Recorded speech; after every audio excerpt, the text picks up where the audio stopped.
Kesalahan terbesar seorang marketer adalah ketika ia menganggap semua konsumen itu sama. Padahal tidak begitu.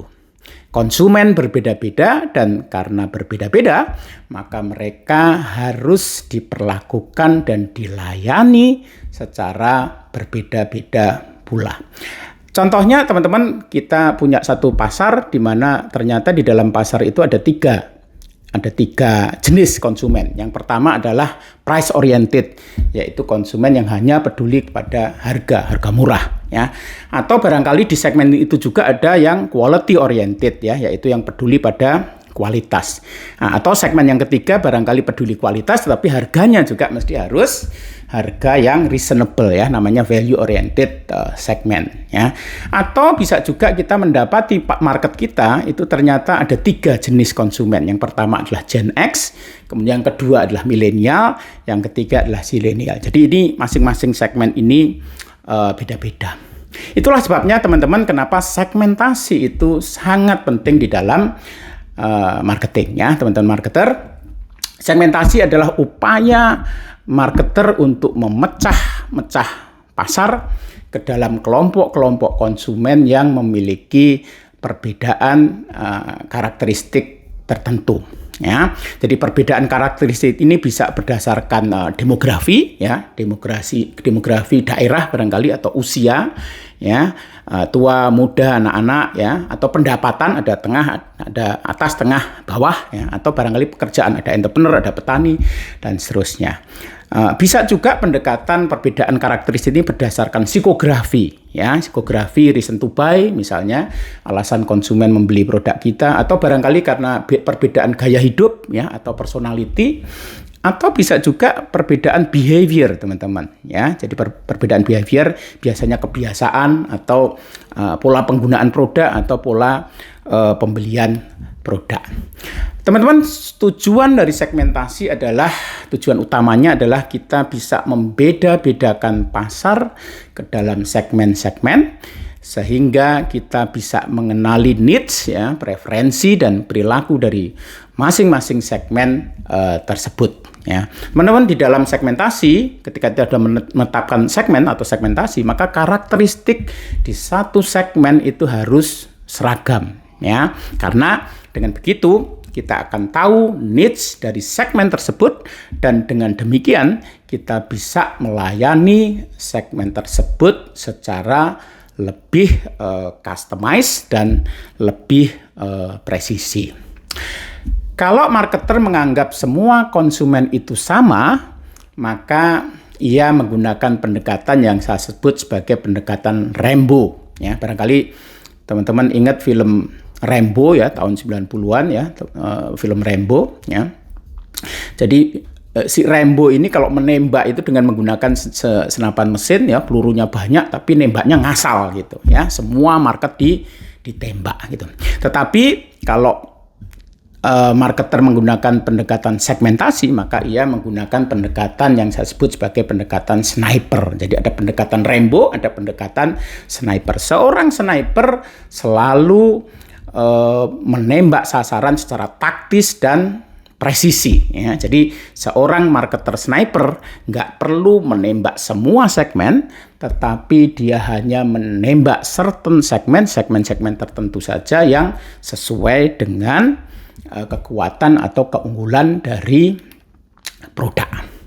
Teman-teman, segmentasi bisa menghindarkan brand dari persaingan yang frontal. Kenapa?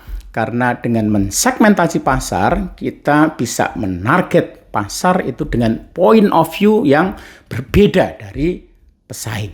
Sehingga persaingannya tidak head to head, ya, tidak berbenturan secara langsung. Contohnya adalah antara Lux dan Lifebuoy, ya. Kedua-duanya punyanya Unilever, ya. Di kategori yang sama, tetapi kategori sabun, ya, tetapi Lux melakukan segmentasi dengan pendekatan segmentasi yang berbeda dengan Lifebuoy. Yang satu menggunakan pendekatan segmentasi dengan reason to buy cantik, ya. Jadi kalau pakai sabun tujuannya untuk cantik. Sementara Lifebuoy reason to buy-nya adalah sehat gitu. Yang satu adalah segmentasinya basisnya adalah cantik ya, reason to buy cantik. Yang kedua Lifebuoy adalah pendekatan reason to buy-nya adalah sehat ya. Jadi dengan masing-masing melakukan segmentasi dengan pendekatan yang berbeda, maka seolah-olah Lux dan Lifebuoy ini nggak saling bersaing karena masing-masing punya wilayah sendiri-sendiri. Inilah kekuatan dari keindahan dari segmentasi ya. Atau di tahun 90-an itu Mild itu ya inovasi ya, dia melakukan pendekatan segmentasi. Kalau sebelumnya rokok itu menggunakan pendekatan rasa ya, nikmatnya merokok, tetapi Mild menggunakan pendekatan segmentasi yang agak berbeda ya, yaitu menggunakan reason to buy kesehatan ya, low tar, low nikotin. Jadi yang satu rasa, yang satu sehat. Jadi teman-teman, Mild membedakan diri dari kebanyakan pemain rokok sebelumnya dengan menggunakan segmentasi dengan point of view adalah merokok yang lebih sehat. Jadi teman-teman, segmentasi bisa menjadi alat ya, senjata kita marketer untuk mendiferensiasi diri dari pesaing. Teman-teman marketer, lalu pertanyaannya bagaimana cara kita melakukan segmentasi?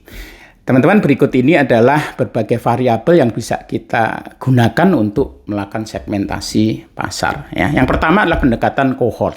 Jadi kita punya pasar, ya, tapi kita coba segmentasi pasar ini dengan pendekatan cohort. Ya. Misalnya ada segmen ada segmen Gen X ya, ada segmen milenial, kemudian segmen ketiga barangkali zilenial gitu ya. Jadi market kita pecah-pecah ke dalam segmen, ada Gen X, ada zilenial, ada milenial. Di mana masing-masing segmen ini karakteristiknya berbeda. Ini dengan pendekatan cohort yang pertama. Bisa juga teman-teman kita melakukan segmentasi dengan pendekatan psikografi ya, atau reason to buy. Tadi saya sudah ceritakan. Jadi barangkali kita punya pasar, tapi kita coba segmen pasar ini dengan 3 segmen misalnya. Yang satu adalah price oriented segment, yaitu segmen yang hanya peduli pada harga. Kemudian segmen yang kedua adalah quality oriented segment, yaitu konsumen yang lebih percaya brand dan kualitas ya, tidak sensitif terhadap harga, atau dua-duanya ya, kualitas bagus tapi juga harganya reasonable. Ini yang namanya value oriented segment ya. Jadi reason to buy ini adalah psikografis, contoh dari segmentasi dengan menggunakan pendekatan psikografis. Yang ketiga, barangkali kita melakukan segmentasi dengan pendekatan behavior ya, atau kebiasaan konsumen, atau pola pembelian, atau pola konsumsi ya. Misalnya kita ambil pola pembelian. Jadi kita misalnya bagi segmen ke dalam bagi pasar dalam 3 segmen, misalnya segmen swinger gitu ya. Swinger itu artinya orang yang kadang-kadang beli di kita, kadang-kadang beli di kompetitor ya. Atau segmen kedua barangkali adalah segmen loyalis ya. Loyalis itu artinya dia selalu beli ke kita apapun kondisinya ya. Dan yang ketiga barangkali segmen repeat buyer gitu. Jadi dengan menggunakan pendekatan behavior kita bisa membagi pasar ke dalam swinger, loyalis, dan repeat buyer ya. Atau mungkin barangkali teman-teman yang keempat ya, contoh bagaimana kita mensegmentasi pasar dengan menggunakan pendekatan teknografis ya. Biasanya kalau teknografis adalah adopsi terhadap produk baru atau teknologi baru.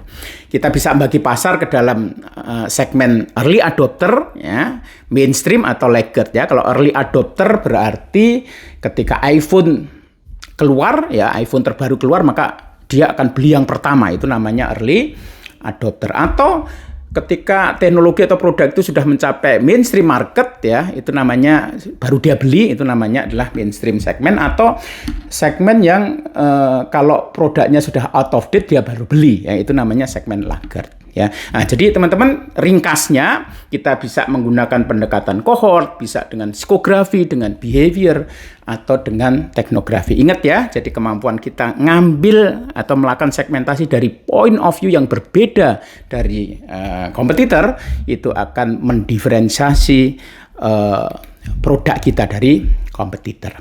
Teman-teman, dari pengalaman saya consulting ya, setiap kali saya merumuskan segmentasi, saya biasanya menggunakan 2 pendekatan. Tadi kan ada 4 tadi ya, salah satunya 4 tadi. Nah, biasanya saya menggunakan 2 sekaligus ya. Jadi saya bagi ke dalam ada variabel yang vertikal dan variabel yang horizontal. Jadi misalnya yang vertikal saya ambil variabelnya adalah cohort misalnya ya, atau psikografi gitu. Kemudian horizontalnya saya ambil pendekatan behavior ya, atau demografi barangkali ya. Misalnya contoh di dalam gambar ini ya, saya mencoba mensegmentasi pasar dengan membagi segmentasi itu ke dalam variabel vertikalnya adalah cohort ya. Di situ ada Gen X, kemudian ada milenial dan ada zilenial, 3 segmen ya. Terus kemudian di horizontalnya saya membagi berdasarkan psikografi. Ada price oriented customer, segmen price oriented, kemudian ada value oriented customer atau segmen, dan kemudian yang ketiga adalah quality oriented segmen. Jadi kalau di vertikalnya ada 3 segmen, di horizontalnya ada 3 segmen, maka keseluruhan saya mendapatkan ada 9 segmen yang kita tidak perlu menargetnya semua. Tadi ya, ingat ya, prinsip Rambo semua ditembak, mass marketing. Tetapi kalau prinsip sniper, kita nggak perlu menembak semuanya. Kita akan ambil segmen-segmen di mana kita kuat. Itu ya yang namanya targeting ya. Misalnya dalam contoh ini teman-teman ya, katakanlah target market pertama saya ambil adalah segmen Gen X ya, yang value oriented ya, itu target market yang pertama. Target market yang kedua yang di tengah, teman-teman, tengah kanan adalah segmen yang millennial quality MQ ya, millennial quality oriented segmen, dan kemudian segmen yang ketiga adalah zilenial yang value oriented. Jadi ingat ya teman-teman, kita nggak perlu ngambil semuanya karena kita barangkali kita punya resource terbatas, kita nggak bisa melayani semuanya. Kita ambil certain segmen ya, katakanlah 3 segmen yang kita punya kekuatan di situ ya. Jadi kita hanya fokus di 1 atau 2 segmen, tak perlu mengambil semua segmen ya. Jadi kita harus menjadi sniper, bukan menjadi Rambo.